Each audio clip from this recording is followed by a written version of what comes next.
SRO America goes to one of the most iconic racing venues anywhere in the world. It's Michelin Raceway Road Atlanta, and McLaren Trophy comes along with it. Welcome along, everybody. I'm Jonathan Grace. My commentary partner, Tom Baker, will be joining me momentarily. We're in the middle of summer in the Georgia heat, but what a venue we are at here for McLaren Trophy's third round. We saw 2 races in Sonoma. We raced one of a planned 2 rounds in Miami around the Autodrome, weather affected, so everybody is hungry for a good result here. Complete the opposite track conditions here. 107 degrees and some change Fahrenheit is the track temperature here, and ever climbing in a very humid summer day here in just outside of Atlanta, Georgia in Braselton. But blue skies, some dotted clouds. Fans have lined the track as well, and for McLaren's single make championship offering, couldn't think of a better venue. It's one of my personal favorite racing venues anywhere in the world, and I can't wait for these McLaren drivers to take the challenge around here. And it is a challenge because for many drivers, even those who have contested this championship before, they have not been here. They have not driven this car here before practice sessions. They have not driven this Pirelli tire here, and that provides a unique challenge as well. We'll hear from some of the drivers in a few moments' time, but you can see those gorgeous McLaren Trophy EVOs just lining up to take the grid in a few moments' time. 50 minutes of racing action on offer around this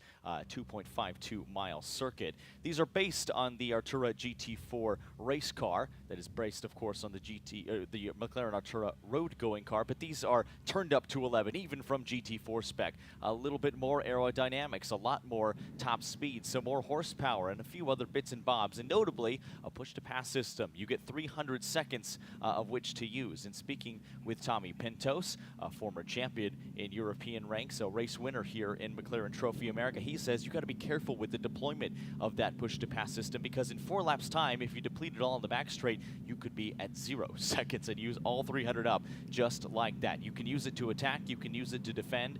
You see the flashing of the headlights. That is an indication that that system is armed and active and in use. As long as the steering wheel is straight, you can use it at any time you like. It'll switch off as soon as you hit the brakes, but it's a very user-friendly system, but you have to play the team game as well. Many of these cars include 2 drivers, like this one for Stockard and Bell. Some drivers, like Cooper Broll, electing to contest this season solo, and that's a unique challenge as well. So we get set to go green in just a few moments' time for this field of 9 team. Tom is just joining me as well. McLaren's own Tom as well. Thank you so much for joining me as always. Excited for a new challenge here, a new racetrack for these drivers too, many of whom have never been here before. Exactly. It's always fun to come to a new track, and for us Brits, it's great to come over and see some of the classic circuits. You know, Petit Le Mans is such a famous race. It's great to come and see it ourselves. So this is great. Yeah, as you say, a new challenge for a lot of our drivers. It's been interesting talking to them over the past couple of days because we had a test session on the Thursday and then our first free practice session. So getting their feedback and thoughts on the track, and yeah, everyone seems to love it here. Of the feedback you've heard, what you like so far, and what you personally like about Road Atlanta? Well, it's a bit warm, but apart from that, it's great. I mean, it's a beautiful place. The circuit is a proper old-school track. You know, there's undulations. It's a really challenging place to be, and it's rewarding to see that the drivers are liking it. The car seems to be performing really well here, and everyone's got a smile on their face. It does. You mentioned the heat and the warmth, and that's a factor because you can see that racing surface as it heats up, grip decreases. And we're right in that temperature window on the track when it'll get just a little bit slippery. Let's check in with Amanda Busick in just a moment. She's caught up with our pole-sitting car. Hey guys, this might be a first out here at Road Atlanta, interviewing Tanner Harvey right here on pit wall as we're under 2 minutes to get this third weekend started for McLaren Trophy with Patrick Liddy right there, the points leader after Miami. What happens now for you guys? I think we're going to have a pretty clean, strong race. Starting second, first in our class. Tomorrow it's going to be a little bit of a fight, and I think we'll be able to do a good job and keep our points. So we got to drive clean, drive safe, and be a little bit aggressive and have a nice race. So, yeah. Tanner, we've had some practice time here, obviously some qualifying. What's the secret to Road Atlanta? Send it.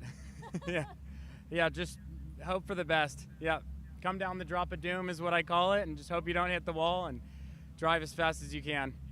All right, guys, well, I'm going to head back over to these McLarens. I think we're getting a little closer to the drivers getting going to the command. Gentlemen, take it away.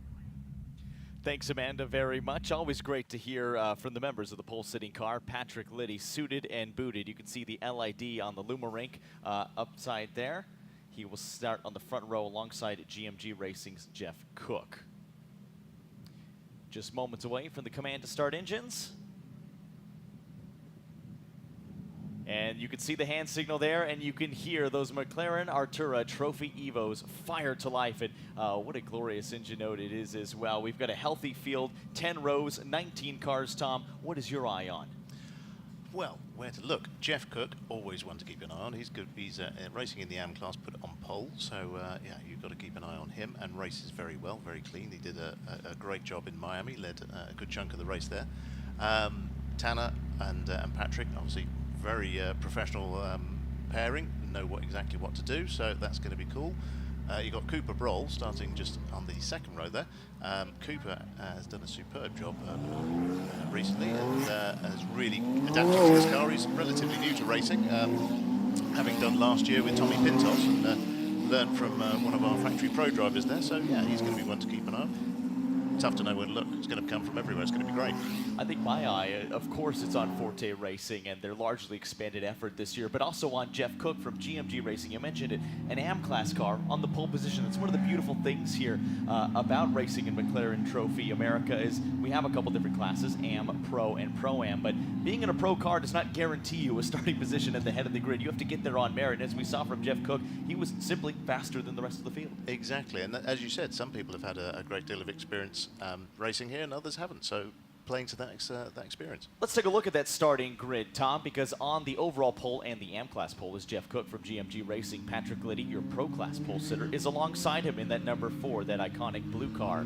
James Lee in a one-off livery that's continued on into Atlanta in the 74. He starts 3rd alongside Cooper Broll in that solo-driven 100 entry. John Miller will start 5th for RP Motorsports by Forte. And Colin Harrison in the 21 for Techsport Racing in 6th. One row back to the 4th row of the grid, Daniel Hanley in the number 98. Brian Herta Autosport with Kerbak Janian, a newcomer. He joins OMS's Fabio Greco in the number 15, flying the Brazilian flag. Scott Sorbaro in the number 3 for OMS starts 9th. On the 5th row of the grid, he has Robbie Stockard for Hooper Street Racing with OMS for company. Your Pro-Am pole sitter in the RWE Motorsports number 11 entry. He shares that car with Tommy Pintos as well. Steven Sorbaro just alongside him in the number 49 car in 12th. 13th is Kaya Teo. She shares with Paul Holton back in the car in the number 8. They're going to be one to watch. Zach Lumsden as well. He's had a busy weekend driving in some GT4 cars as well. Cody Kissel in the number 47 starts 15th for RWE alongside Ryan James in Greystone, the number 22. They are always one to watch. Philip Plaskas in the 29 starts 17th for Flying Lizard. Rafa Racing Team's number 812. They use that number in a lot of different championships. McLaren Trophy is no exception. Randy Highland brings up the rear of the field as our 19th and final competitor on the 10th row of the grid. Boy, what a sight. All of these beautiful Artura Trophy Evo cars navigating what should be one of the prime overtaking opportunities around this beautiful Atlanta racetrack. They head up the hill slightly and then a huge drop down, turn 12, and that is always one of the most incredible sections of this racetrack to watch. Jeff Cook and Patrick Liddy will share the front row, and Jeff Cook becomes the de facto safety car as that has pulled in, and we await the drop of the green flag here. You can already see on the push to pass, Jeff Cook trying to get a good advantage, and does, left ahead as the green flag waves, and Patrick Liddy already under pressure from Lee and Broll behind, but Liddy holds second. Jeff Cook has jumped off to a nice lead for GMG Racing, off into turn 1, climbing the hill into turn 2, and now we get technical as we drop down the hill in towards the S's, Tom. Yeah, great start from everyone there. It was nice and clean, great to see. There's a couple of cars that I'm just keeping an eye on at the moment, and that is the 53, which is the orange and black car with John Miller in there. It's normally fielded by Neil Lambok, who's had an incident on Thursday. So he's sitting this out, and that car is going to be with Kevin Madsen as well. So those are two strong pairings, so that's going to be one to watch. And the Brian Herta Autosport car just behind. They've had a good run in qualifying, qualified on pole for tomorrow's race, so it's going to be interesting to keep an eye on them and see how they race. Well, you mentioned the 53 John Miller, the relapsing Polychondritis Motorsport by Forte Racing car, sitting 5th but wanting more. Cooper Broll second in class in the M class. It's a solo entry for him after driving with a teammate last year. Wanted to take on the M class by himself, doing a heck of a job of it. Podium in class at the moment, but he's coming under pressure. So too is Lee in that split kind of Dynaco Cars Lightning McQueen livery. 20 years on after the release of the movie, he's got 2 of those liveries on display. We saw it for the first time in Miami. Glad he's brought it here. Oh, and an incident down into one of the problem areas. It's the 3 and the 11 who have been turned around. That's Sabaro facing the wrong way. And just a little tap of the nose from Bersagian for RWE. Both cars now off and away. Well done to avoid too much damage. You wonder if Sabaro is able to continue back on track now, and it looks like we're going to stay green. Yeah, I think he just got a little bit crossed up there, which is a shame for Scott because he is racing really well lately. He qualified superbly at Miami and continuing in that form at the moment. So, but just got a little bit crossed up in that first lap. I think lost the rear, and I think Mondi did very well just to. There was a little bit of contact, but he managed to minimise that. So it's great to see them back both running. Heads-up driving and eliminating the need for race control to nullify the field. So Jeff Cook continues to lead in the AM class and overall over your pro class leader in second on the road, Patrick Liddy. He will share that car with Tanner Harvey, who we heard from Amanda Busick earlier on. James Lee in that RWE half Dynaco, half Lightning McLaren livery looks phenomenal in the number 74. Cooper Broll driving by himself in the number 100 sits fourth alongside John Miller. Newcomers on the grid just behind in the 98. Daniel Hanley. A really strong showing from them, and a huge vote of confidence for Brian Herta Autosport to come in with a whole host of McLarens on the GT4 front, and especially here in the single make front as well this weekend. Exactly. I was talking to one of the team bosses earlier, and you know, they wanted to come in, they wanted to put on a good show, and so they're fielding 2 pro drivers who've got a lot of experience with the team, just so they could learn the car, learn the championship, and show what they can do. And I think so far they've done a fantastic job. Yeah, it's one thing just coming into this championship, but doing it with 2 pro drivers and coming into a very hotly contested pro class is no small feat. A penalty has been assessed to the number 5 for a false start. That will be a drive-through. Hearing that multiple pit lanes could be in effect. And some damage to the number 11. That was involved in contact early, going slowly over the hill. I spoke too soon. Just going off towards the support pit lane. As we check in now with the front end of this field inside the top 5. We have gone full course yellow now as race control halting action, and wisely do so. Let's take a look at the replay of how this field came to green, because that was where the 5, your pole sitting car, Jeff Cook, fell afoul of the rules, maybe just a little bit too eager on the throttle. You hate to see it because it was such a dazzling effort in qualifying. Did a great job of leading the field to green. I think just got a little excited on the throttle. Exactly, he seemed to go a little bit too soon, and unfortunately has now had to pay the penalty. Will be paying the penalty, but yeah, these things happen. Oh, absolutely. So he will have to come in and serve that penalty. The field falls under yellow. That will effectively hand the M-Class lead to Cooper Broll, and the overall lead to Patrick Liddy for Forte Racing. And how often have we said that this season? He and Tanner Harvey have been really phenomenal to watch. They are heading into the support pit lane. You can use either. Is the number 5 and serving that drive-through penalty. So Patrick Liddy cycles through the lead of this field.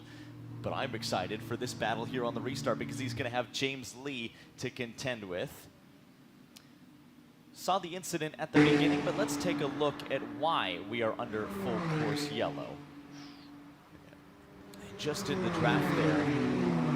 I'm guessing that's a consequence of the minor contact we had earlier. It's just loosened those the bonnet, and the air's got underneath it, and unfortunately taken that off. Yeah, you can see just on the front of that race car where it's just a little bit smushed, made contact with Sabaro, and it was the lightest of taps, but unfortunately it knocked some of the pins loose to secure that hood on. Part of the modifications you make to a race car, or even if it's a ground-up race car, these clips to secure it, they're darn near impossible to rip off. That wouldn't happen on its own. That is a result of the contact. The team will try to get it back out, but you can see some of the damage to the windshield as well.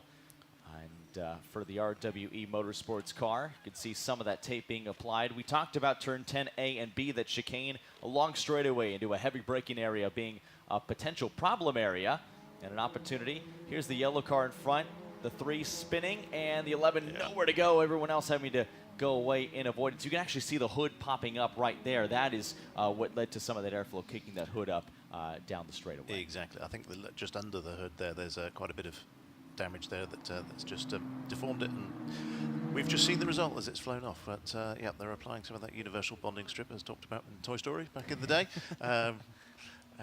Yeah, so hopefully they can get that car back out. But it's interesting here, and something that we've never had before, the split pit lane. So we have some of our cars in the support pit lane and some of our cars on the other side of the track in the pro pit lane. So there's actually going to be 2 different pit stop times when we come to doing our pit stops later in the race. So there's the elapsed time from in and out will be 5 seconds different. There's a great view of it as well. One pit lane on the right-hand side. Our camera team doing a great job of showing the straightaway in the middle. There's the tower. And on the left-hand side is our other pit lane. So there's 2 entrances. You can kind of choose to go left or right, which I suppose, as we head to green, is going to play a factor later. You can see just about everybody on the push to pass. Patrick Liddy does not want to get jumped by James Lee because he knows the pace in that number 74 RWE Motorsports car. Everyone shuffled up a position.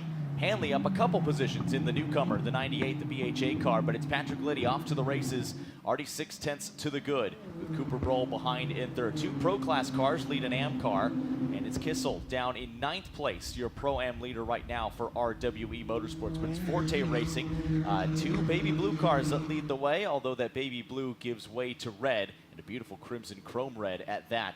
For James Lee and that RWE Motorsport car. Look at that livery, phenomenal. It's become a fan favorite as well. I think it's gotten a lot of people excited about the series. They've done a lot of great work, have RWE Motorsports on social media to promote that product. This is just a group of guys that started club racing together, and as they got more serious about it, they wanted to go professional racing, and they chose McLaren Trophy as the avenue to do that. But what have you liked about this young group? Because they're so eager, they're so talented, and they're really, really quick as well, Tom. They are. They're a great bunch of guys and girls, and they do a superb job running the cars. You know, they're running multiple cars this year, as they were last year, but they've expanded their stable of cars this year in Trophy. Casey does a fantastic job leading the band, and they've got some strong drivers. That car really looked superb around Miami last time out with the ice blue at the front. As you say, it's a tweaked livery. They normally run at the whole red 74 as they did at Sonoma, but they've got the split livery this time, and it just looks sensational. We talk points-wise, it's hard to talk about James Lee without also talking about the driver of the number 8, Kaya Teo, who has her hands full. She shares that car with Paul Holton, who's jumped back aboard, excited to see his pace. But I've been really pleased with Kaya's development in the off-season and what she's brought to the table this season.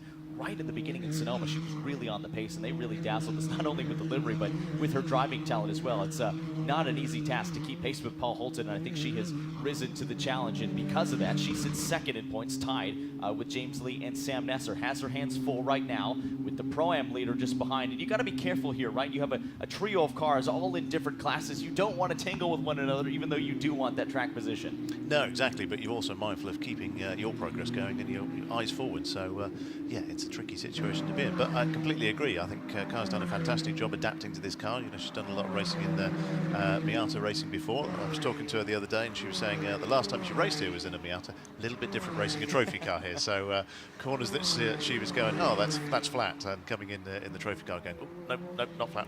A lot more power, a lot more tire, a lot more just body work on the car, aerodynamics. Those braking zones are going to come at her a whole heck of a lot quicker. But she's risen to the occasion. She's sitting 5th in the pro class at the moment in that dazzling green with stripes number 8 car, and jumping just a little bit over the Fabio Greco car, who's just in front of Kissel, Cody Kissel, who was just behind the number 47 car. So Kaya trying to draw just a little bit of a gap. She would love to drive just a little bit away from 10th place car Robbie Stockard before Paul Holton climbs aboard. You can see, though, closing up in the braking zone is Cody Kissel, so confident out at turn 3. And this is an area where you can make or lose so much lap time. It's so technical down through the S's. You can see Kissel bobbing this way and that, just presenting in Kaya's mirrors.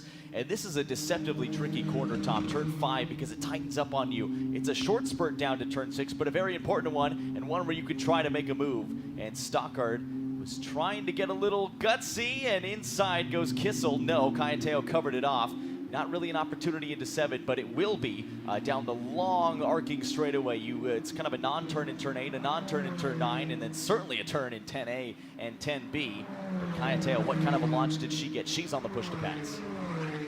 Yeah, Cody's new to the championship, actually, so this is his first race, but has done a lot of racing here, and he's a local chap, as I understand, so he's clearly putting that to good use. I think he's doing a fantastic job in battling here, but Kaya's holding her own, and as you say, we've got Robbie there and lurking in the background, ready to pounce when the opportunity presents itself. So, I love racing these cars, haven't you? Exactly, and two drivers familiar with this racing surface as well, I think will only behoove them because they know where to overtake, they know where to defend, and crucially, they know where not to as well. This kind of a medium length straightaway, the main straight, it's a very high commitment turn one. Kaya's done a nice job of drawing just enough of a gap. And Robbie Stockard now trying a little bit shallower of a line to set up the run up in two. And then the direction change, the loss of compression over turn three as you dip the nose in and come down. You can see the campers have probably a prime view. It's one of my favorite places to watch race cars anywhere in the country. We check back in the battle inside the top five. This is the third and fourth place cars. Miller and Hanley in that 53. You said you had your eyes on John Miller, holding firm in fourth overall, but on the Pro Class podium right now, pretty handy. Yeah, exactly. I think Cooper just in front's done a great job of holding him off. But John was looking very handy on the restart and right on Cooper's tail as they went through turn one. Interesting to see the slightly different lines through that turn as well. There are people that, you know, coming in tighter or taking a little bit wider to get out and put it, upset the person in front, you know, kind of keep them guessing where they're going with it. But yeah, I think Johnny should be looking to make a move and come through. As you say, they're third in class at the moment. This is actually a guest entry given the slight change that we've had, so they won't be eligible for points, but they do get to stand on the podium.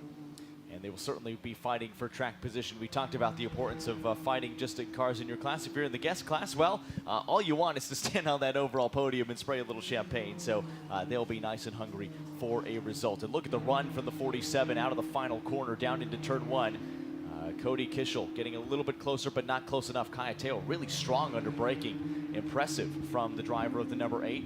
Look at the line variation. Something I really liked about these cars in traffic and watching in practice, Tom, is just how they use that Pirelli DHG rubber. You need to leave enough for your teammate at the end of the race, but there's a lot of initial bite on turn-in, and because of that, it inspires a lot of confidence. You got to be careful not to use too much of it early on, but using a lot of it through the S's is Cody, right on the back of the number 8 car, out of 5, trying to get a better launch. And down into turn 6, you had to be so early out of 5 to get a good launch. Kaya Teo trying to leave some push to pass for Paul Holton. Gives a nice wide berth, but then tries to hang it around the outside of turn 6. There's a little bit of camber that can help you out, but on the binders for 7, Kaya trying to stick to the racing line because she's going to open the door to Robbie Stockard behind if she's not careful.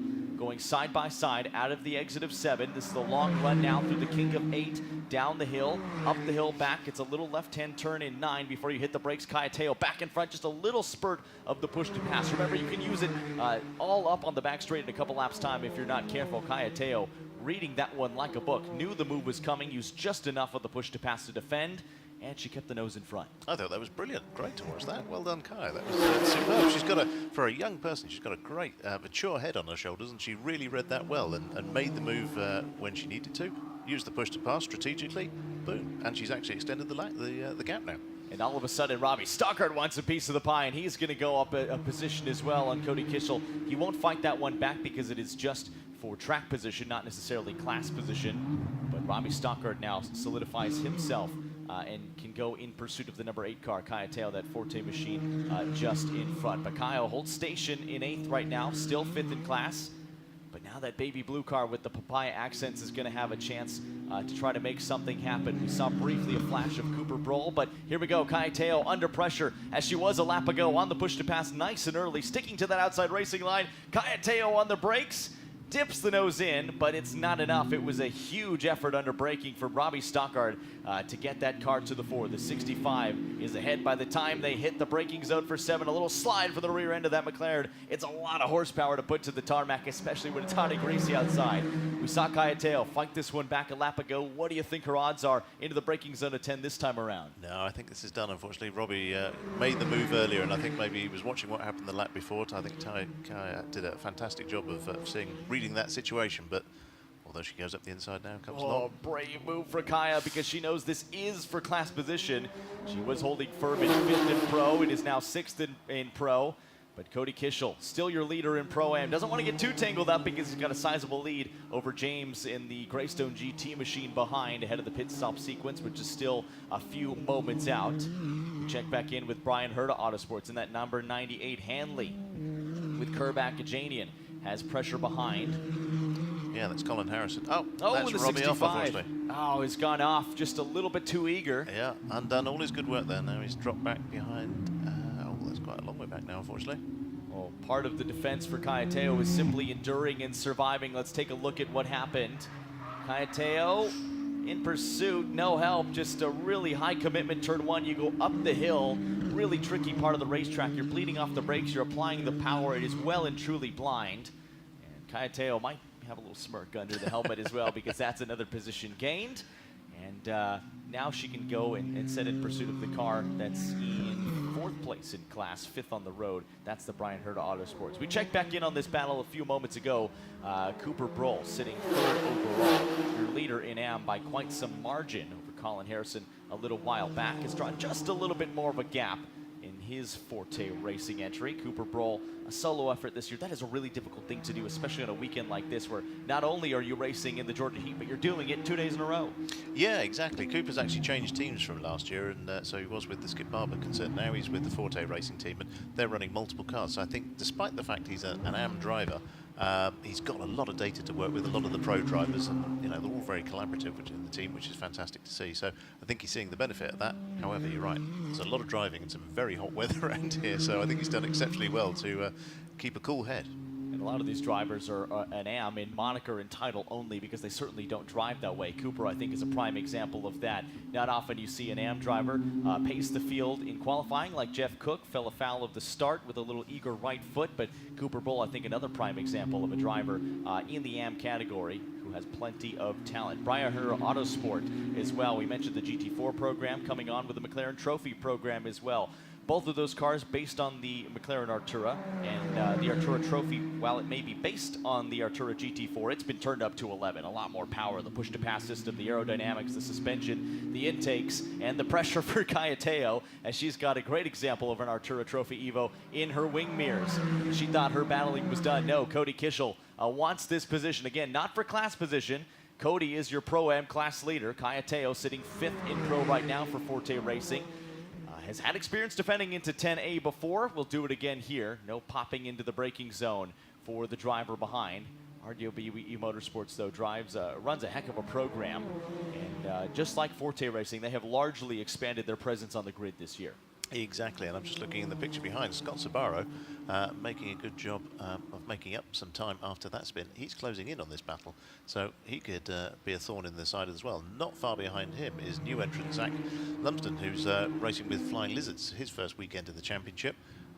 Great looking car, superb livery on that one. Hopefully we'll get some shots of that in a minute, but he's sort of lurking in the background there as well, so this could all become very interesting quite quickly. Oh, you could see it there in the same shot. He is closing and closing in that number 3 OMS entry, a 1:26.1, a personal best last time by, but Kayateo has to worry about the task at hand first for the 47. This RWE Motorsports car of Cody Kishel might be a newcomer, but he's racing like a veteran, but all the while that these are squabbling, you can see Scott Sawaro just start to close in. He's on the outside of the top 10, but running 3rd in AM. You don't want to tangle with anybody, but he can see Fabio Greco just a little bit farther up the road. He's got a lot of room to catch him as we start to open that pit stop window. This is going to get interesting. You mentioned the split pit lanes. That is going to split the strategy. It all depends on where your team has set up. But for now, Kayateo's not going to be thinking about pit stop. She's going to be thinking about defending and holding on to her 8th place position on the road. It's 5th in the pro class, and she's got just enough of a gap down the straightaway onto the brakes in 10A, goes a little bit shallow on turn-in, but able to hold that position firm. Meanwhile, Cooper Broll, sitting in the podium position, but in the lead of the AM class, continues to have pressure from John Miller in that RP Motorsports by Forte Racing car. Here's Rafa Racing, the 812, making their driver change as well. Steve's aboard at the moment. We'll wait for that transponder to take over, and here comes Kayateo. She's going to hand over to Paul Holton, but the 47 came right behind with her. Yeah, this is a battle that's going to rumble, isn't it? So Paul Holton will be taking over that number 8 car, and Spencer Smith will be jumping behind the wheel of the 47. So that could be an interesting battle as it develops. But as we said, 2 pit lanes here, so we've got a different pit stop delta. So on the pro pit lane, it's 102 seconds stop, so that's from pit in to pit out. On the support pit lane, isn't it? That's what it's called. It's 107 seconds, so just because of the extra length and things like that, so they've got to factor that in. We do have another element, which is the pit stop time success penalties. So James Lee and Sam Nessa, they won last time out in Miami, so they have 7 seconds extra to serve on top of that delta time. And here's a great example of that support pit lane as well. Those teams setting up 2 drivers left. They're on the other side. Here's another example, 2 takers for the support pit lane, the 53 and the 100. That's Cooper Broll behind Miller. Interesting. Must have made that move on that last lap then. Sneaky. Again, I don't think that Cooper will sweat that one too much because it's only for track position. Of course, we'd like to stand on the overall podium, but the class podiums, the class points are what matter at the end of the day. And he's mounting an AM class title defense himself, or title pursuit, I should say. 53 hits its marks, and just behind at a little bit of an angle is Cooper Broll. Is that going to hurt the pit stop efforts? There's so much artistry that goes in to these pit stops. He doesn't have to change drivers, but for his team and crewmates, that's going to cost both of them time. Now they have to wait, and it's effectively a penalty served because they had to wait for other cars to clear out of the way, Tom. Yeah, and you see the 53 there's had to move further down the pit lane. You saw Kevin Madsen running down to meet the car there to get in behind the wheel. So Colin Harrison might benefit from this because he was the next in line. Let's have a look at this. This is the race into pit lane, way deeper on the brakes. This is purely a matter of, did you get it slowed up before the timing loop starts? Pit lane speeding penalties tend to be pretty cut and dry. Either you did or you didn't, but that was really brave from the 53. That's a first. That's yeah, that's an interesting one. He knew what he was doing there. I mean, they are teammates as well, so whether there was a bit of communication there, I'm not sure, but that's certainly an interesting way of getting things going. Haven't talked about the 24 in a while, but Patrick Liddy has been running a phenomenal race at the head of the pro class, inherited the lead of the race when Jeff Cook was penalized for jumping the start. Nice and controlled from one of the fastest guys in the business. He is now 7.6 seconds clear of James Lee behind. James Lee will hand over to his teammate Sam Nesser, but would like to draw a bead on Liddy before already flashing the headlights out of the Raffle Racing car, who has made its way out of the pit lane. Keegan Massey has climbed aboard, and there, now finally 7 seconds and some change behind, now 7.7, is that Dynaco and Lightning McLaren liveried car. That split livery on the number 74. James Lee doing as best he can to try to track down one of the fastest guys in the business. Patrick Liddy has done a whole host of GT3 driving. He's did a partial season in McLaren Trophy with Tanner Harvey last year, and they were quick right off the gate when they debuted, and a win in Indianapolis for the two of them. They were immediately in title contention this year, and they came out in Sonoma swing. They did, and they've done a lot of work. Tanner's relatively new to racing. He's done a lot of endurance racing with Patrick over the winter. In fact, they were over in Paul Ricard the other weekend racing. Different manufacturer, so we won't talk much about that. But you know, he's racking up the miles in GT racing and really loving it. This is where he wants to be, and yeah, I think he's got a strong future in front of him. Well, James Lee wants to be in pit lane, takes to the support pit lane, and he will make their driver changes to Sam Nesser. Quick replay here out on track. The middle of this pit sequence, and it off just far in the background, maybe a little brush of the wall. Colin Harrison, yeah, taking it very deep into that corner, but hopefully he's found a bit of grass and a bit of traction outside of the gravel pursuing the wall, and he can make it back onto the track. And I wonder there, as they probably bled a little tire pressure, which you're allowed to do. Great pit stop, stop riding on the marks for James Lee. That was car 21 that was well ID'd. Colin Harrison now making his pit stop. One of the front canards knocked off, but I think that's it. Otherwise, that beautiful papaya and black vinyl wrap looks pretty unscathed. I think he got away with one there. Lost only maybe a little bit of time and a little bit of pride, but he'll stay stationary for a few seconds longer because he is a solo-driven entry, is the number 21. The bronze-rated driver trying to contest this contest by himself. Brought that car in the 4th position on the road. Makes his stop. This is in the primary pit lane. It's kind of the trickier of the two pit entries. If you actually have to come a little bit off the racing line and really slap on the binders before you try to make your way into pit lane. Here's the 24. Patrick Liddy brought that car in. Tanner Harvey, actually Patrick Liddy's still installed, has not made his stop yet. Trying to time that one all the way to the limit before he hands over to a very capable Tanner Harvey, but chasing down the Raffle Racing car, not for position. Massey is effectively about to be lapped after making that driver change, such as the pace in Patrick Liddy, as we wait for this pit cycle to continue. We watch on with Colin Harrison. There's some of the tire work we mentioned. You can see the graining on that Pirelli DHG rubber. The tire technicians just checking, making sure the pressures are as they want them. This battle has resumed, though, right away. Wow, so that's actually Steve Sabaro, Scott's dad, and Ryan James, and I can't remember who the third one was there. I'll look in a sec. But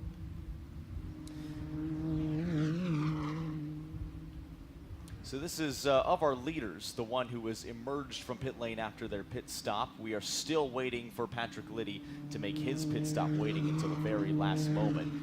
Ironically enough, the 5 car will have to make his pit stop. That will be the second trip they go down pit lane after serving their drive-through at the beginning. Now, the task for Sam Nesser, having been installed in the 74, is try to tick away clean lap times while you have clear air, and you just hope that Patrick Liddy is starting to get a little fatigued in this Georgia heat. I suspect not, because he's plenty capable, and he's got a capable teammate as well, but it's a reshuffled lineup for the 74 as well. Sam Nesser, a new challenge. We check back in this battle. It's been a busy day for the Sobaros. Third in line is Steven, but this battle up at the front of this field. They've done their driver swap over, so this is Ollie Webb in the 22 there, the sort of new livery that they put on last round. So we've got a lot of baby blue on cars at the moment, but it's sort of purple and it's very cool. I don't know how you describe it, sort of cosmological almost. Yeah, Ollie's in the car. Ollie's no slouch, as we know, done a lot of racing. In fact, talking to him about racing at Le Mans earlier, and where he's done, I think, 10 races there, 10-24. So he's back in there and making some good progress. We touched on Jeff Cook, who's running second overall now at the moment, having done his drive-through. I think they're going to run that as long as they can in the pit window before they hand over to Dennis. So they might get another 2 laps potentially before he pits, maybe just the 1. But he's going to be going as fast as he can to try and build as much of a margin as he can before handing over to Dennis. Here's your overall race leader, the only car on track that has yet to make its pit stop. Inherited the lead of the race after Cook, your pole sitter, was penalized, although Patrick Liddy has yet to relinquish the lead in the Pro Class. That's where he started. Drew a multi-second gap over Sam Nesser. Will go around one more time. Presumably, he's got to start to come in soon here because the 74 is pitted. Patrick is already on the gas. He's not slowing down. He might have a margin on track, but he's not driving like it. He's driving like he's trying to hunt down the lead, is Patrick Liddy, rifling away the lap times. Best lap of anybody on track right now actually belongs to Jeff Cook, a 123.5. You would expect that from your overall pole sitter, but Patrick Liddy not too far behind, less than a tenth, in fact, off of his pace. Yeah, he's going to get one more lap before he needs to pit, with the pit window being between the 20th and 30th minute of the race. So slap bang in the middle, a little bit of leeway either way, so they can make the most of who's in the car. But yeah, I think one more lap. So we're also going to get Jeff Cook pitting in the end of this lap as well, I reckon. So we will have to wait and see where it all shakes out. But Sam Nesser 50 seconds behind. It's going to be interesting. So Jeff Cook, I'm not sure I can do the math to figure out how that's going to work out. So Jeff Cook still continuing to go around. Let's look at the circuit performance. Race Vision powered by AWS. Patrick Liddy fastest in that third sector, but it's Cook who's fastest in sector 3, and the 74 fastest in sector 2. So a 3-horse race in terms of pace at the very least, and all 3 of them different successes and failures across this beautiful racetrack. There's a lot of quarter variety here at Road Atlanta. That's part of the reason why I like it so much. There's a lot of elevation change. You have sweeping corners, fast corners, tons of elevation change. You have the S's, you have heavy braking zones, good overtaking points, and long straightaways where you can be left alone with your thoughts to check your gauges and your belts. Just a little bit of everything here in Atlanta. It's a fantastic challenge, as we said before, and I think you've hit the nail on the head there as to why all the drivers are loving racing here. So Patrick Liddy making his way into pit lane. That is the final car of the 19 contesting this weekend's contests. Pair of 50-minute races, this being the first of 2. And now dauntingly slow, it must feel, after setting the second fastest racing lap so far out there. Patrick Liddy, job done. Started the race on the Pro Class pole. We'll hand over to Tanner Harvey to finish the job. We heard from him earlier in the race with Amanda Busick, and you've been really impressed with his development as well. He's been driving with Patrick Liddy in this championship since they did a partial season last year. Contested 2 of the rounds. We mentioned Indianapolis, driving in support of the Indy 8 Hour as a highlight for them, and I think really just served as a launching pad for this year. And look at this, who is back out on track. Damaged or not, the number 11 has made its way back out. Not fighting for a win today, but Tommy Pintos installed in that car. Had a lovely chat with him earlier in the weekend just about how excited he was to drive here at Road Atlanta. He said he drove it in the sim and was just blown away by the elevation change. That car is significantly off the pace though, and I think the troubles are going to continue. Big puff of smoke, that's from the tires locking up, and you wonder if that was a kind of a knock-on effect, shall we say, of some of the contact early on. I applaud the effort from the number 11 crew from RWE Motorsports, another driver having made a change from Skip Barber Racing last year to contest this year with RWE. Tommy Pintos, we know how capable he is. He's got a couple championships to his name in these cars in Europe. Yeah, exactly. Tommy was our inaugural champion in 2023 in Trophy Europe, so knows his way around, and is actually one of our GT3 junior drivers, so he's on that driver progression with us, which is great to see. But yeah, as you said, swapped from Skip Barber to RWE this year. 24 car, Patrick Liddy handing over to his teammate Tanner Harvey. A significant gap, waiting. Now finally at the top of the hill is the 74 car. Job done from Liddy, and now it is the task of Tanner Harvey to take this car home. 18 minutes and some change to go in this race. Everyone has made their pit stop. Jeff Cook now heading over to Dennis Tiemann. The final driver in that car, the final driver to make their pit stop as well, though maybe a few more trips down pit lane than the 5 car would have liked today. But the pace is undeniable. They'll be one to watch tomorrow. A recovery drive, a data gathering day for them as Dennis Tiemann looks to tick away the lap times in the last 18 minutes or some change. Jeff Cook was the fastest driver out on track, but the big story is the pace differential between the 24 and the 74. Your 2 championship protagonists in the pro class alongside Kaya Teo, who was tied for second with the drivers of the 74. Morrow out there in pit lane with the camera, getting some of the beautiful shots of these cars as he waits for that minimum time to end, and then that car will be released when it is safe to do so. Everyone has to meet those minimum times, and there's the call to go. The 5 is off and away. Will continue to tick away the lap times. Sam Nesser installed in the 74, but they will have Tanner Harvey to contend with for Forte Racing, because they came out of the pits significantly ahead. This is a battle we were following along earlier in the race. RWE Motorsport and Schmidt, and Ollie Webb behind. This is not just for track position, this is for the Pro-Am lead. Yeah, sorry, I'm watching the times and trying to figure out where everything's going to land once it's all shaken out. So it's yeah, it's all falling into place there. Kevin Madsen is very close behind Sam Nesser, so that's an interesting battle for in pro class honours. Although we said Kevin and John are guest entries, they're still classified as finishes in the pro class, so they're just not getting the points for wherever they finish. So that flashing of the headlights was not the push to pass. That was the universal "I'm coming, get out of my way" signal for the 22 car. Oliver Webb would like the Pro-Am class lead, but he's got to contest with Spencer Schmidt first up through the most technical part of this beautiful Georgian racetrack as they head down the hill through the S's.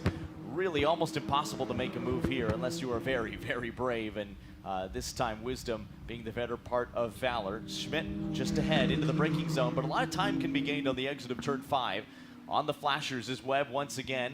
Now it's the push to pass, but it's push to pass in defense for Spencer Schmidt. They're going to go door to door, and the 22 trying to hang it along the outside will not go. Oliver Webb has to tuck back in for turn 7, and now you tuck the nose in before your competitor. You try to get as good of a launch you can, and just duck your nose under the rear wing. Try to make that McLaren as small as possible and let the car in front of you punch a hole in the air. And look at the run out of turn 7 already. He might be door to door before they even hit the braking zone. Yes, he is. Pops out. 9th position on the road, 2nd position in Pro-Am.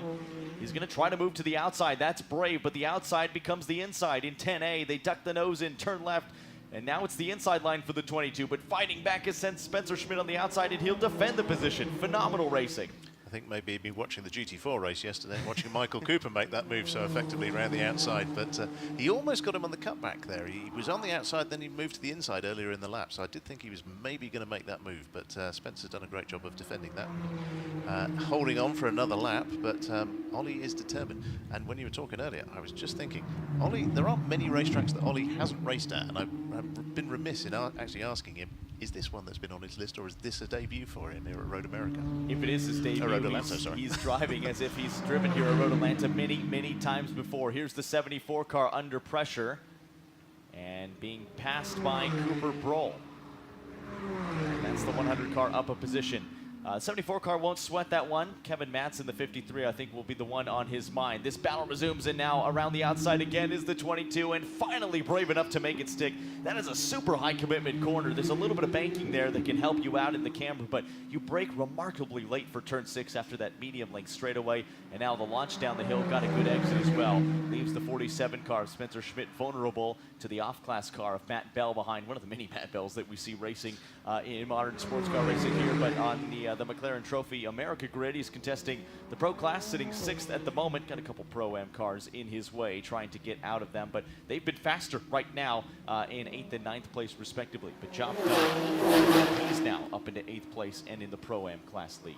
Exactly. I mean, you say they're Pro-Am cars, but they are pro drivers in those cars. So Matt has got an uphill battle to take the fight to them. But I mean, Ollie there did a fantastic job. Used his experience and his knowledge of the car. He's been racing this car for a few years now, and maybe taking advantage of the experience more so than Spencer, who's only new to the championship this year, although he's been doing a spectacular job as well. So, but now Matt Bell is on his tail. He's got to defend a little bit there, which is giving Ollie the chance to scarper away into the distance a little bit.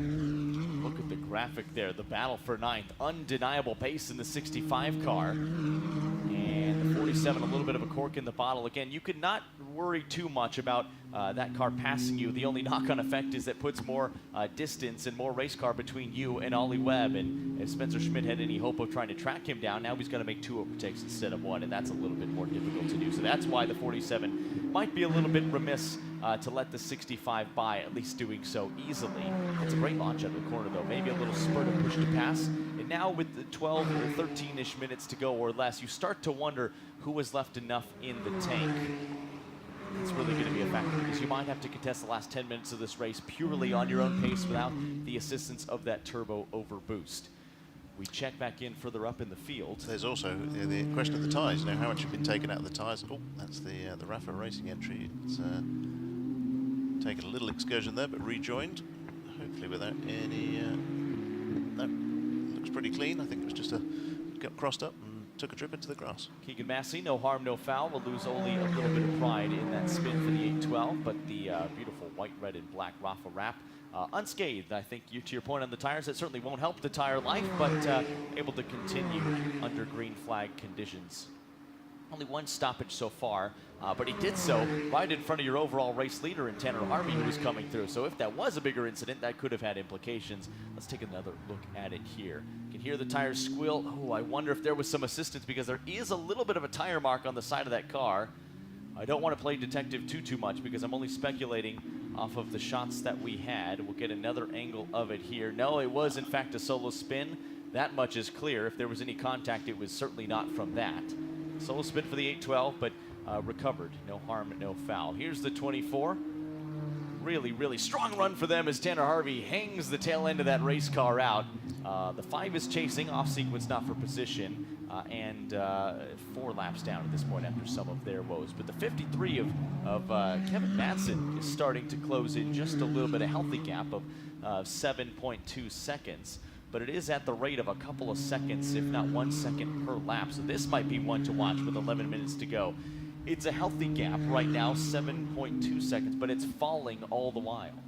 Yeah, so let's just revisit what we were just saying about, has there been anything left in those tyres as Tanner lays down 2 black 11s exiting the corner there. So maybe this is a bit of a balance. Maybe the 53 has done a slightly better job of looking after the tyres and has got a little bit more in reserve compared to Tanner.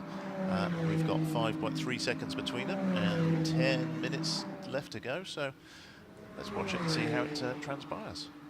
So Tanner Harvey, we will keep an eye on that delta. That's now down to 5.3 seconds. It's now back up to about 6.9 seconds. But the gap on screen that we can see, just about 5 seconds. He is closing at a rate of knots, and pretty significant. So what we can visually see is the gap between the blue car and the orange car is getting a lot slower, and you can see that Madsen is now catching that number 5 car out of position. Dennis Tillman behind the wheel. Yeah, that gap is significantly closing, Tom. This is going to be a really interesting one to see. You suspect that the 5-car Sporting Lead will get out of the way, but with less than 10 minutes to go, it's not inconceivable that Tanner Harvey could be under pressure here in the closing laps. No, exactly. And Cooper Broll's doing a great job of staying in touch as well there. His sector times are similar to Kevin's, and Kevin's no slouch, as we know, so could be a 3-way battle. And most importantly, Cooper Broll is well clear of Fabio Greco, who is about 35 seconds back off of that AM class lead. So Cooper Broll, as long as he keeps the nose clean, nice clean overtake there for the 53. Tillman not making it easy, but the 53 is through. So here goes Madsen now in pursuit in clean air of Tanner Harvey And this is not only for the Pro Class lead, it's for the overall lead in this race. You can see them now both in the same shot as that baby blue car of Tanner Harvey flashes by. Patrick Liddy will be watching on anxiously on the pit wall, but this battle is not over yet for the 5 car, maybe out of sequence. But Cooper Broll just behind would like to make up some more ground himself because he's got the 98 car of Bryson Morris just behind. Yeah, could be a 4 car battle. It certainly could. It's a free-for-all. It's great to see. 10 minutes to go, or 8 minutes to go now, and yeah, this could almost go any which way. And what a dream result that would be for Brian Herta Autosport with Kerr Akajanian in their debut weekend in the series as the 98 car gets a little bit brave and goes past the 5. Thinks better of it to try to get a 2-for-1 special there. Still 8.5 minutes to go. Plenty of time to work with, but ticking by every single lap and every single corner. There's undeniable pace, and there is the 8 car as well you just pointed to. It's Paul Holton behind the wheel. We know how quick he is. Exactly. He fancies his chances, and he's right up behind Dennis in the number 5, so I fully suspect when we get through the S's here that Dennis will get out of the way and let Paul through, and that will put Paul very close on the tail of the 98 and Cooper in the 100 car. And look at the rate that the 98 is closing as well. We talked about Kevin Madsen closing the gap. How about Bryson Morris? Brian Herta Autosport, a storied name in North American racing, and lending those talents here to the McLaren Trophy America grid. On the flashers, on the push to pass, so too is the 100 of Cooper Broll in front. Might let him by because it's not for class position, but Bryson Morris won't matter. He wants to get by Cooper Broll nonetheless because he can see Kevin Madsen just through the windshield. There's Kevin on the binders. Second position on the road and closing all the while. Just a couple seconds of change now to Tanner Harvey up the road. This is going to get really interesting in the final 5 minutes. Yeah, Kevin was a second faster in the first sector on this lap compared to Tanner, so that gap has really come down. 4 tenths faster in sector 2 and 2 tenths faster in sector 3, so this is going to get very close very quickly, I think. Paul Holton continues to close this gap as well. There are so many cars that seem to have a little bit of life left in those Pirelli tires. They seem to have a little bit of allotment left in the push to pass. It's 300 seconds that's allowed, and where and when you use that has been a story point this weekend. Everyone's seeming to go according to the game plan, but the 98 car is really closing on the back end of Cooper Broll. And you just wonder how much time Bryson Morris is going to want to spend behind the number 100 car before he makes a daring move, because Paul Holton is closing all the while. Yeah, he's going to have to get on with it, isn't he? But I've got to say that car looks spectacular in that blue. It's such a stunning colour. The guys at Brian Herta, girls at the team at Brian Herta Autosport done a fantastic job of presenting a very pretty car. As they so often do with their race cars, and hard to make a McLaren. Well, this is very true. We give them a good canvas to start with, but you know.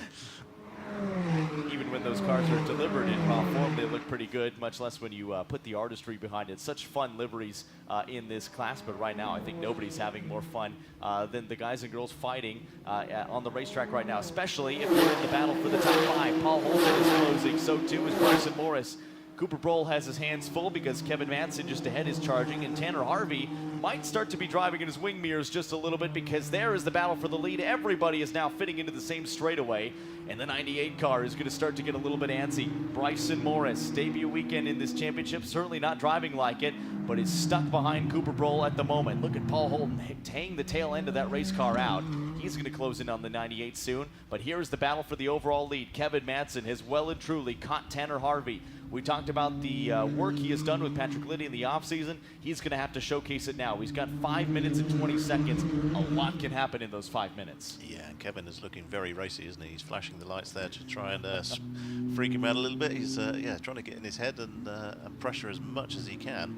But he needs... Oh, a little mistake and goes wide as the 24. Tanner Harvey, did he open the door? Tries to chop the nose off, goes a little bit wide. Doing a nice job of not kicking up any of that Georgia clay, but now they're 3 wide of the back straight. Kevin Madsen flashing the headlights. Did he force enough of a mistake? Tanner Harvey tucks back in line. We see that you can repass. Kevin Madsen not on the push to pass. Tanner Harvey is, and now he is shoving that Papayan black McLaren in front. But just behind, Brian Herta Autosports, they also want the overall lead of this motor race. Cooper was looking good there, but he's lost out, so he's now dropped to 4th overall. Brian Herta Autosport car through up into 3rd, and now... It's alongside Crumps. This is close. It certainly is. Oh, and look at Cooper Kevin's getting out got of the a way. problem. And there's a definitive issue. Bobbing back and forth is the 53 who had just taken the lead of the race. Did something not feel right in that race car. It's left the lead of this race up to the 98 and the 24. Tanner Harvey retakes the lead, but is it? The 98 is closing and closing quickly. Brian Herta Autosport, in their first ever weekend in this series, a chance to take the lead. They are still door-to-door in a daring move, ducking up the inside at the top of the hill into turn 3. But here's Paul Holton. This is not over yet. Wow, that was nail-biting stuff, wasn't it? That was fantastic. Paul did a great job just backing out there. There could have been a bit of contact there with Tanner. I think he did an excellent job of observing the situation and backing out, but he's back on his tail now, so I don't think it's going to be long before he's challenging for second again. But kudos to the guys at Brian Herta Autosport. This is fantastic. And spare a thought for Kevin Madsen, who had done such a good job at battling his way and forcing his way, closing that gap to Tanner Harvey and taking the lead in the motor race for about a quarter and a half before something didn't quite feel right. We saw him shake the steering wheel left and right, and he has dropped back. Now Tanner Harvey is under pressure from Paul Holton. Paul knows what to do in a McLaren, that's for sure. He is a veteran of the sport. He has a long-standing relationship with the McLaren brand. He's trying to bring his green Artura trophy to the fore, but it's still the 98 Bryson Morris who leads this race. Paul Holton sits third behind Tanner Harvey. Will not make the overtake this time, but Tanner Harvey dips a wheel off. He is certainly starting to feel this pressure. Look at the move. They might go door-to-door, down 12. You can do that. It's hairy. We've seen it before. Look at the progression. Look at the Forte Racing driver. Cayeteo started up and charged through the field, and Paul Holton, look at the graph here. The race progress across this 60 minutes and some change has charged up through the order to where he is now. Yeah, he's done a fantastic job. I reckon we're going to get 2 more racing laps left, so this is going to be nose to tail for the duration of that. These are... Oh, that's a shame. That's Cooper Broll And off. your AM leader, Cooper Broll, was driving such a solid race. It was a lonely race. The only cars he was fighting were those not in his class, but he was inside the top 5, off and running third, has pulled off, and his race will come to a close through no fault of his own. He should hold his head high because it's a valiant effort for the solo driver in the 100. And all of a sudden, it's that Tanner Harvey losing pace. Tanner Harvey is slow. Goes offline for just a moment. Let Paul Holton swing along the offside. That is certainly not up to full chat. Bryson Morris from Brian Herta Autosport will be smiling. So too will Paul Holton. Closing. Just a few laps left. Is it enough for Paul? Because the 98 car has pace. That's a lot of gap to close in just a few minutes' time. That's when we find out how much push to pass they've got left. Absolutely. And a few cars who are contenders not only for the class lead, but for the overall lead of this race have fallen by the wayside. Drama in the last 5 minutes here at Road Atlanta. It's a track that produces drama. And these cars, we saw so much pace in them, charging their way up inside the top 5. I think no more than the 98. Brian Herta Autosport trying to win on debut here for Bryson Morris. And what a phenomenal effort it has been. Yeah, it's looking down to Fabio Greco now. Has run a solid race, but he now inherits the AM class lead after the unfortunate issues befalling both Colin Harrison and Cooper Broll, which is a real shame, but fantastic for Fabio to be leading the class just ahead of Steve Sbarro. So. Tanner Harvey is going slow. He is going slow. I'm seeing that he has stopped in the second sector. That is 3 cars that could have won this motor race. The 24 of Tanner Harvey, the 100 of Cooper Broll, and the Pro Class car, the 53 of Kevin Madsen. Let's take a look at some of the work on Paul Holton. This is the 24 when it was still up to pace. Going down through the S's. Oh my goodness, look at the curb strike there for Paul Holton. Did well to Tough as nails are these Arturas. That would have broken a lot of race cars, but Paul hasn't lost any pace, and he's still in pursuit. Holy smokes.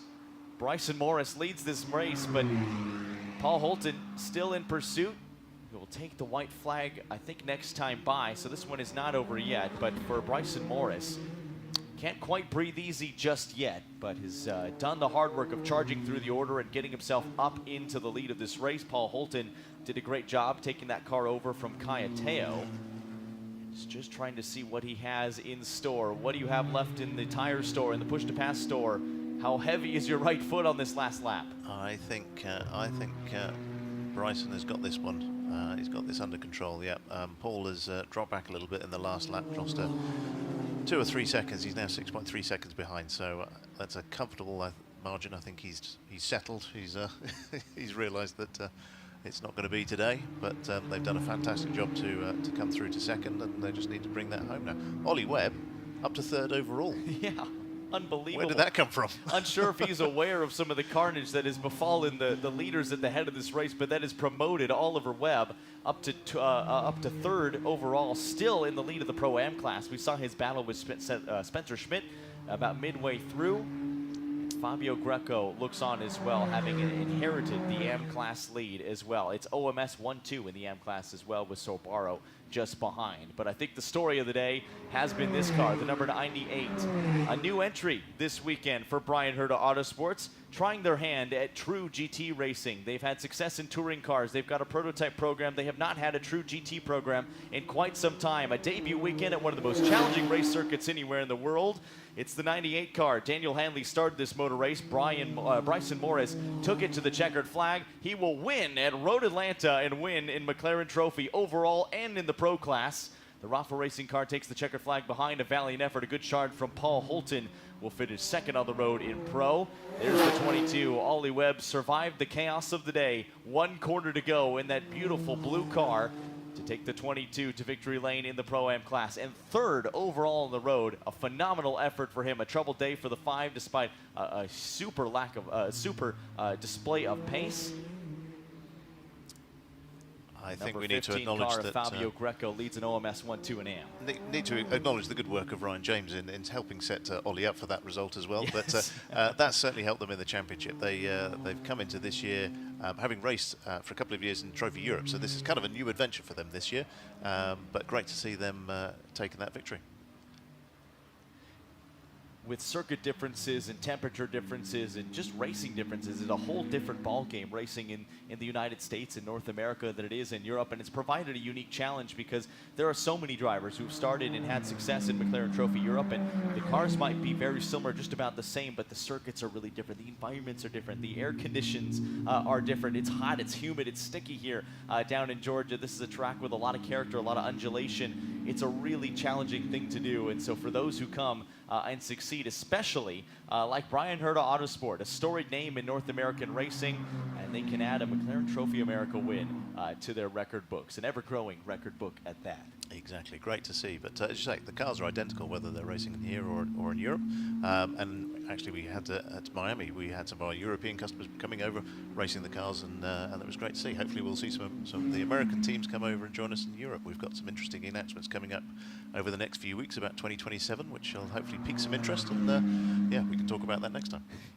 Hard not to have interest in these cars. It was fun watching them come to the grid. I know on my way to lunch they were starting to stage them, and just some of the fans that were in attendance were just absolutely gawking at these beautiful race cars with the doors up and the louvers and the fins, the dual air intakes on the top, the big dramatic fin on the back.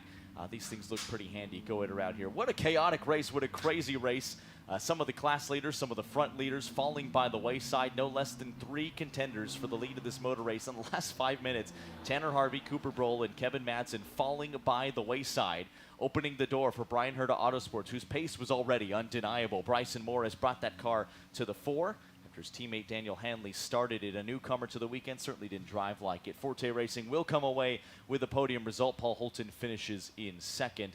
Sam Nesser, who was challenging for the lead of this race at one point in the 74 that he shared with championship hopeful James Lee. They finished third, and they had really fallen through the order as well. I think a podium result for them is going to be huge. But the story of the day, the man of the hour, one of two, aside Daniel Hanley, is Bryson Morris. What a charge through the field. They had a lot of Pirelli tire left. They had a lot of push to pass left.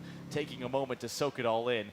It is such a challenging thing to win in this series, but to do it on debut is unbelievably difficult. This is a huge effort. Exactly. It's very impressive from the whole team and both drivers. They've all done a superb job, come together nicely, and they will get their rewards very, very soon.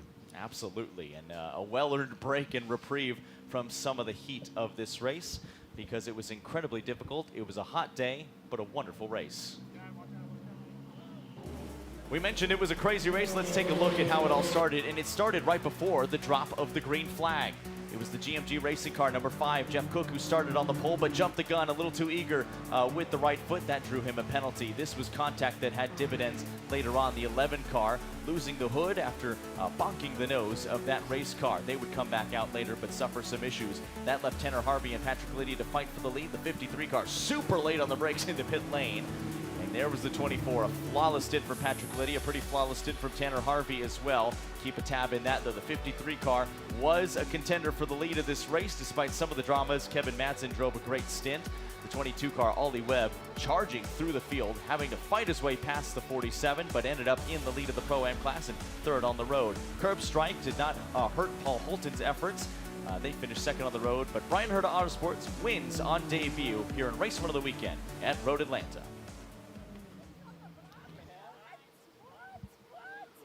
What a weekend here, and we get to do this all again tomorrow as well, which I think is pretty amazing. Let's take a look at how it all shook out after 34 racing laps. Hanley and Morris winning the day on debut. Forte Racing's Kaya Teo and Paul Holton, Ollie Webb, and Ryan James for Greystone finishing first in the Pro-Am class, third on the road, the 15 and the 49 leaving an OMS 1-2. I've been Jonathan Grace. Tom Baker has been my commentary partner. Thanks so much for joining us for Race 1. Let's do it all again tomorrow from Road Atlanta.